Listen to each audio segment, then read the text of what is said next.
నీతిమంతుడైన దేవునికి మహిమ కలుగునుగాక. ప్రియ స్నేహితులందరికీ దివ్య వాక్యోదయం. ఈనాటి పాఠ్యభాగము 2 పేతురు 2:7. దుర్మార్గుల కామ వికారయుక్తమైన నడవడి చేత బహు బాధపడిన నీతిమంతుడగు లోతును తప్పించెను. తన స్వంత ఎన్నిక చొప్పున లోతు ఆ చెడ్డ ప్రదేశానికి వెళ్ళారు. అతని కొరకు దేవుడెప్పుడూ కూడా ఆ విధంగా ఎన్నుకోలేదు. ఆ ప్రదేశంలో ఉన్నవారి చెడు పనులు, చెడు సంభాషణల నిమిత్తము లోతుగారు బహు బాధపడ్డాడు. అనేకులు మన సంఘాలలోని చెడుగును చూసి బాధపడతారు కానీ దానికి పరిష్కారం లేదు. ఆత్మలో జన్మించిన వారు కాలాన్ని వ్యర్థపరచకూడదు. కానీ దేవుని వాక్యానికి పూర్తిగా విధేయులై లోతైనటువంటి జ్ఞానముతో త్వరితగతిన ఎదగాలి.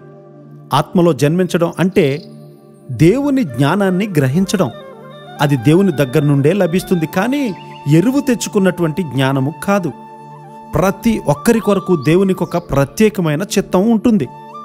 ఆ ప్రత్యేకమైన చిత్త ప్రకారం నడుచువారు మాత్రమే దేవుణ్ణి మహిమపరచగలుగుతారు.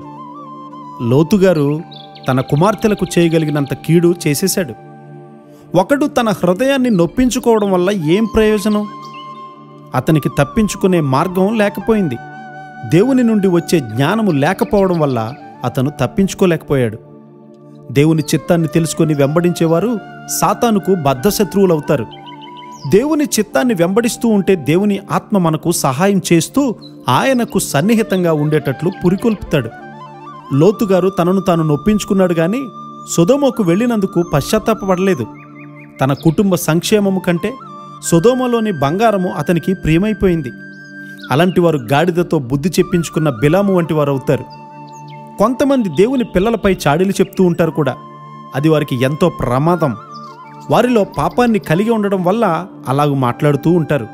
తమ కుమార్తె కుమారుడు దైవభక్తిలో జీవిస్తున్నా కూడా కొంతమంది తల్లిదండ్రులు అభ్యంతరపడతారు.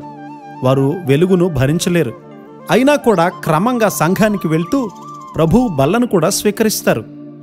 నీవు ఆత్మలో జన్మించావు గాని దేవుని హృదయాన్ని ఎరిగియున్నావా?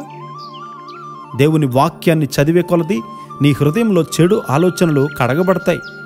ఖాళీ సమయమంతా కూడా దేవుని వాక్య పఠనంలో కొనసాగాలి.